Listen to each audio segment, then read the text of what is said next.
Hi, welcome to Agri TV once again. This is Sezin Zengin. Today we will be talking about the beef production in South Africa, and we have a guest here. Hi, very welcome, Dr. Joseph Lekunze. Dr. Joseph Lekunze is from Northwest University of South Africa. He is the manager of this research program in the business school, and he has a PhD degree in agricultural economics. And let's start with the first question.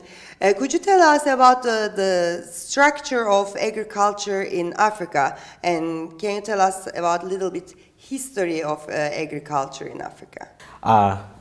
Thank you very much for the opportunity given, and thanks once again. I'm Dr. Joseph Nembo Lekunze, the research manager of Northwest University Business School in South Africa. The topic of today is beef production in South Africa. But before I get into that, I need to give you a background about South Africa history, which is very, very relevant to what we are going to be discussing. We know South Africa has two phases. We have the before 1994, we call it pre-1994, and post-1994. The liberalization process of South Africa, right? No. The pre-1994, South Africa was ruled by a minority, a white minority. The white minority formed less than 5% of the total population, and they occupied almost 80% of the land area in South Africa, while the black majority that forms almost 80% of the population occupies less than 20% of the land area. After 1994, we had a democratic government, and in this democratic government, there was the black majority rule. Now, in this black majority rule, since democracy, before the democratization, the agricultural sector was mostly controlled by what we call agricultural marketing boards in South Africa. Mm-hmm. And this agricultural marketing board mostly serve mostly the white minority, and they were major, or what we call the major commercial farmers in the country. But in 1996 and 1997, there was this dismantling of this agricultural marketing board. And there's still a debate going on how to redistribute that 80% of the land, right? Yeah, I think one of the key tenets that brought the black government, one of the key promise was the redistribution of the resources. It wasn't mainly land, it was the resources. As the constitution of South Africa says that the resources of the country belongs to all those who live in it, and they must participate in the wealth of the country, rather than the wealth being concentrated in a small minority. In 1994, there was some sort of agreement there was some sort of agreement, and a new constitution came into place in 1996. And in those negotiations, it was agreed that by 2015, 30% of the land must be transferred from the minority to the black majority.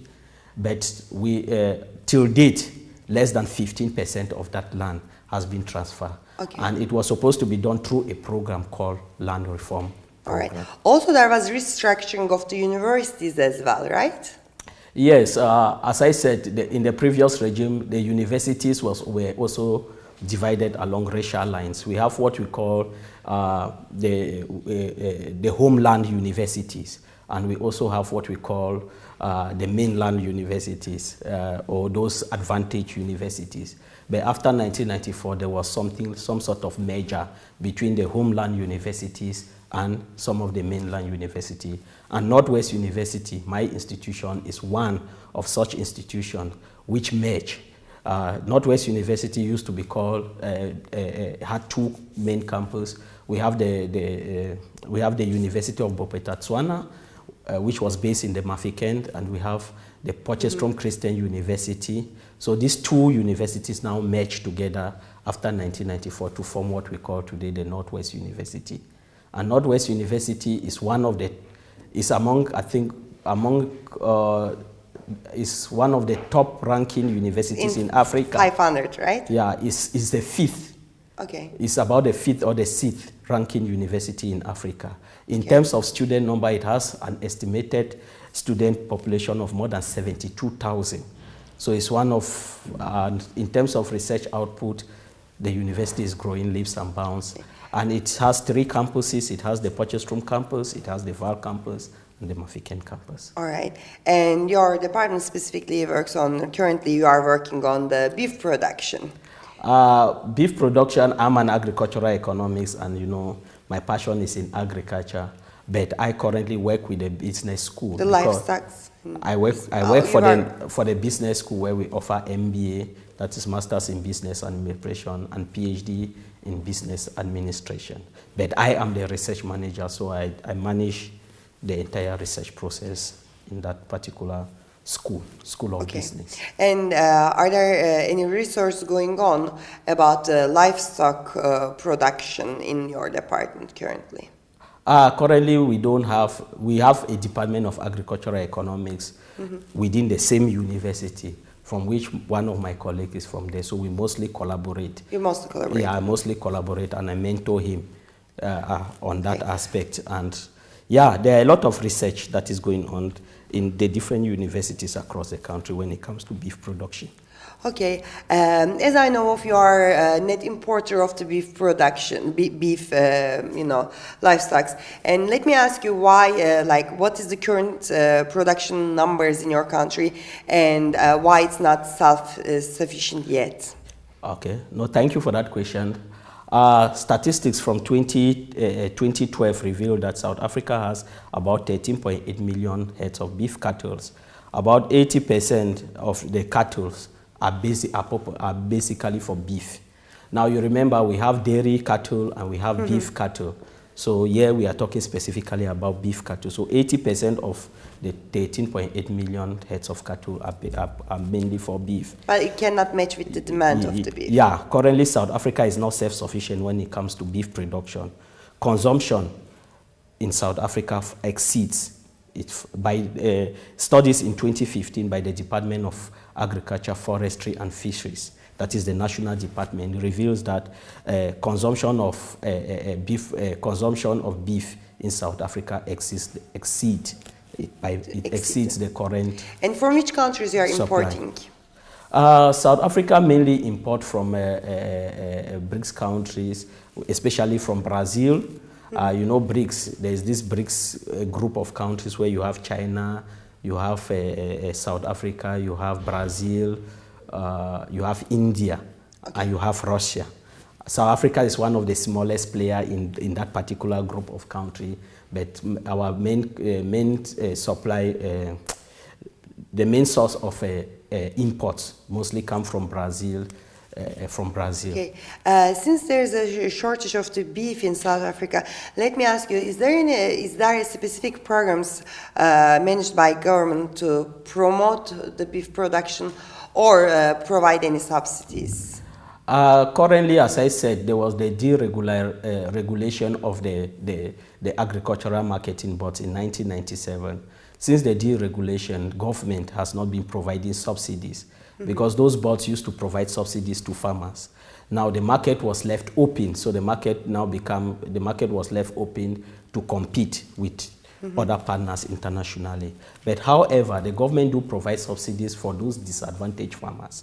Those farmers that we call disadvantaged are the farmers who emerge from the black, we call them the black emerging farmers or the black emerging subsistence farmers. Okay. So government has several programs aimed targeting this specific group of farmers. And what is the difference between the commercial beef producers and the emerging beef market?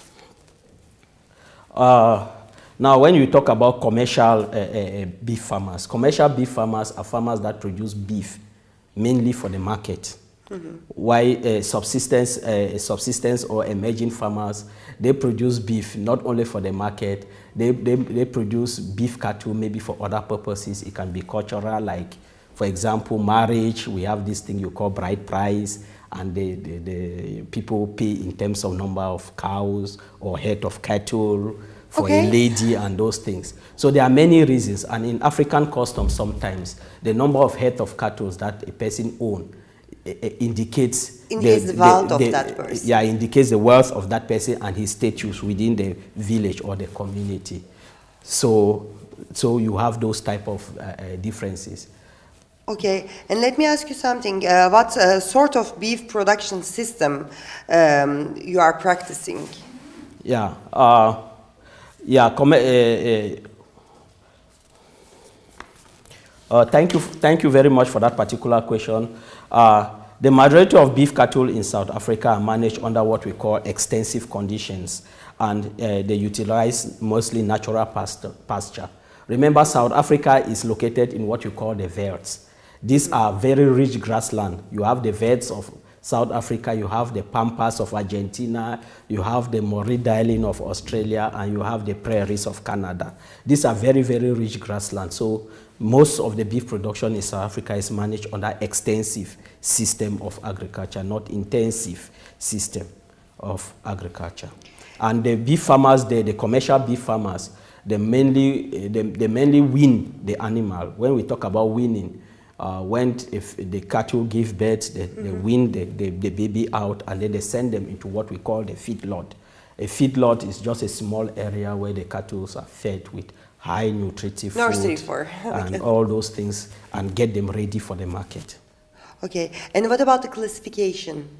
The classification of beef farmers, as I said, once again in South Africa, the classification is based on what we have: the commercial farmers, or we have what we talk about seed stock farmers. We have about 2,400 seed stock farmers in South Africa. We have about 22,000 commercial farmers in South Africa. We have 87,000 farmers who has the potential to become commercial. We have 240,000 emerging small farmers, and we have 3 million subsistence farmers. Now, before I go further, I should tell you that the 22,000 commercial farmers produces about 6.67 million beef cattle a year, while if you take the 3,240,000 and 87,000, we talk potential, emerging, and the subsistence farmer, together they produce about 5.69 million beef cattle a year. Oh, that's large numbers, but still it's not sufficient. Still it's not sufficient. Yes, for the population. And let me ask about your opinion on the future of the beef production in South Africa. No, the future of beef production in South Africa, is very, very bright. Now, if you look at this data that I've just given you, one will notice that the commercial farmers, they appear to be more efficient in terms of production compared to the subsistence farmer. Therefore, if the government can keep on promoting the programs that it is currently doing and reskilling these subsistence and emerging farmers up to the level of commercial farmers, that particular gap, that is the gap between the production and consumption, can be closed. Therefore, the country will become self-sufficient. Thank you very much, Dr. Joseph Lekunze. Today I reported for Agri TV. Have a great day.